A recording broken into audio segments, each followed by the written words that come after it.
بسم اللہ الرحمن الرحیم۔ شروع اللہ کے نام سے جو بڑا مہربان نہایت کرم کرنے والا ہے۔ محترم ناظرین السلام علیکم۔ محترم ناظرین، آج ہم آپ کی خدمت میں ایسا واقعہ پیش کرنے جا رہے ہیں جسے سن کر آپ حیران ہو جائیں گے اور آپ کا ایمان تازہ ہو جائے گا۔ محترم ناظرین، یہ واقعہ ہے ایک اللہ والے کا، ایک غریب باپ اور اس کی 6 بیٹیوں کا۔ اس واقعے کو پورا مکمل طور پر سمجھنے کے لیے اس ویڈیو کو اینڈ تک ضرور دیکھیں۔ محترم ناظرین، ایک مرتبہ ایک اللہ والے تھے۔ ان کا ایک مرید تھا جو انتہائی غریب اور خدمت گزار شخص تھا۔ اس شخص کی 6 بیٹیاں تھیں اور اس کی بیٹیاں بھی ساری جوان ہو چکی تھی۔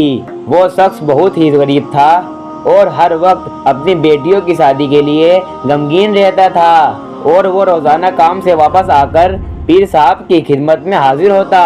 پیر صاحب سے کہتا کہ پیر صاحب میرے لیے دعا کریں، مجھے اپنی ایک بیٹی کی شادی کرنی ہے، اس کے لیے مجھے 1000 دینار چاہیے۔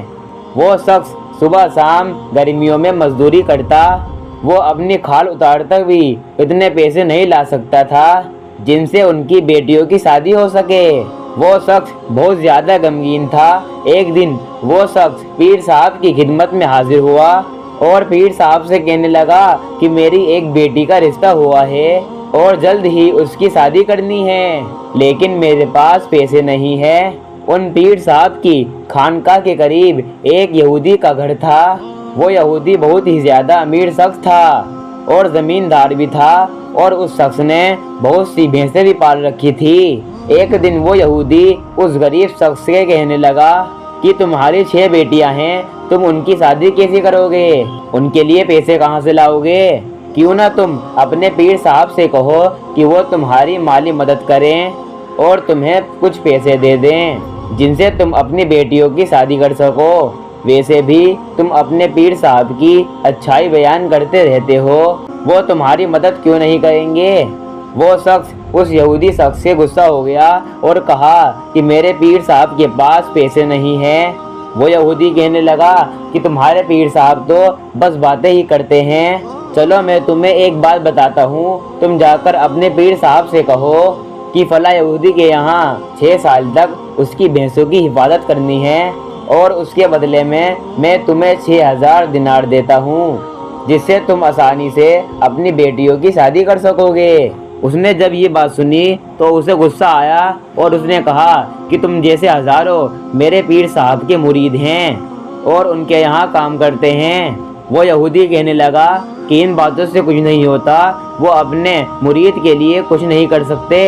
یہ بات سارے گاؤں میں پھیل گئی اور ہر شخص یہ بات کرنے لگا، اور جب یہ بات پیر صاحب تک پہنچی تو ایک رات وہ پیر صاحب اس یہودی کے یہاں آ کر دستک دیتے ہیں، اور جب پیر صاحب نے یہودی کے گھر کے دستک دی تو اندر سے وہ یہودی نکلا، اور پیر صاحب نے پوچھا کہ تم مجھے اپنے یہاں کام پر رکھو گے، اس کے بدلے میں تم میرے مرید کو 6000 دینار دے دو گے؟ اگر سچ میں تم نے یہ بات کی ہے تو میں تیار ہوں، تمہارے یہاں کام کرنے کے لیے میں تمہاری بھینسوں کی دن رات کام کروں گا۔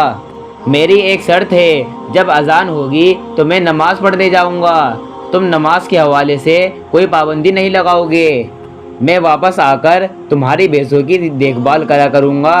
یہودی نے کہا ٹھیک ہے، مجھے تمہاری شرط منظور ہے، لیکن آپ اس بات پر ثابت قدم رہیں گے، اس کا کیا ثبوت ہے؟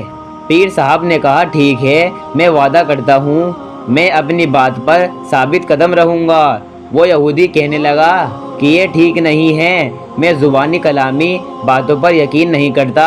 وہ یہودی پیر صاحب کو لے کر شہر کے قاضی کے پاس گیا اور پورا واقعہ سنایا کہ میں اسے 6000 دینار دوں گا، اس کے بدلے میں یہ میری بھینسوں کی 6 سال تک دیکھ بھال کریں گے۔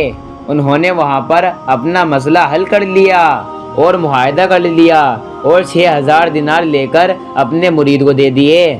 اس مرید نے ان پیسوں سے اپنی 6 بیٹیوں کی شادی کر دی۔ یہ بات جب اس علاقے کے حاکم کے پاس پہنچی تو وہ بادشاہ بہت نیک سیرت تھا۔ جب اس نے یہ ساری بات سنی تو وہ بہت زیادہ متاثر ہوا، تو بادشاہ سلامت نے ایک درباری کو 12000 دینار دیے اور کہا کہ یہ پیر صاحب کو دے دو اور کہو کہ ہم نے یہ بات سنی ہے، ہم بہت زیادہ خوش ہوئے ہیں، ہم انعام کے طور پر 12,000 دینار دے رہے ہیں، جن میں سے 6,000 دینار یہودی کو واپس کر دیں اور باقی 6,000 دینار اپنے پاس رکھ لیں۔ اور جب وہ درباری وہ 12,000 دینار لے کر ان پیر صاحب کی خدمت میں حاضر ہوا تو پیر صاحب نے وہ 12,000 دینار لے لیے اور لے کر اپنے مرید اور فقیروں میں بانٹ دیے۔ یہودی کو جب اس بات کا پتہ چلا کہ بادشاہ سلامت نے پیر صاحب کو 12,000 دینار دیے ہیں تو وہ سوچنے لگا کہ شاید پیر صاحب مجھے 6,000 دینار دے کر میری غلامی سے نکل جائیں گے، لیکن بہت دن گزر گئے، پیر صاحب نے کوئی بات نہ کی اور اپنا کام کرتے رہے۔ ایک دن یہودی نے سوچا کہ جا کر معلوم تو کروں کہ پیر صاحب کے پاس 12,000 دینار آئے تھے، لیکن آپ نے میری غلامی سے آزادی حاصل کیوں نہیں کی؟ اگر آپ چاہتے تو میرا کام چھوڑ کر جا سکتے تھے۔ یہودی نے کہا کہ بادشاہ سلامت نے آپ کو 12,000 دینار بطور انعام دیا ہے، وہ کہاں ہیں؟ تو پیر صاحب نے جواب دیا کہ میں نے اللہ تبارک و تعالی کی راہ میں خرچ کر دیے اور غریبوں، یتیموں اور مسکینوں نے بانٹ دیے۔ یہ بات سن کر یہودی بہت متاثر ہوا اور بالآخر وہ پیر صاحب کے قدموں میں بیٹھ کر معافی مانگنے لگا اور کہا کہ میں نے مسلمانوں کے اخلاق کے بارے میں سنا تھا، لیکن آج میں نے اپنی آنکھوں سے دیکھ لیا ہے۔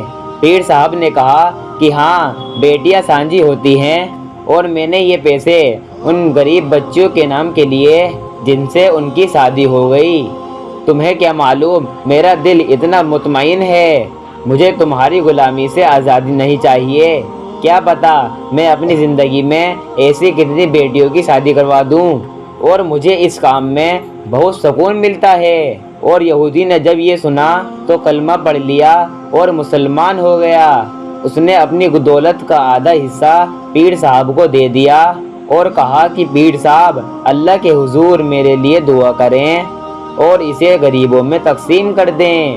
اللہ تعالیٰ سے دعا کریں کہ اللہ تبارک و تعالیٰ میرے گناہوں کو معاف کر دے۔ محترم ناظرین، تو ہمارا دین حسن و اخلاق اور حسن رحمی اور حسن سلوک کی تعلیم دیتا ہے۔ اللہ تبارک و تعالیٰ سے یہی دعا ہے کہ ہم سب کو غریبوں اور یتیموں اور مسکینوں کی مدد کرنے کی توفیق عطا فرمائیں۔ آمین ثم آمین۔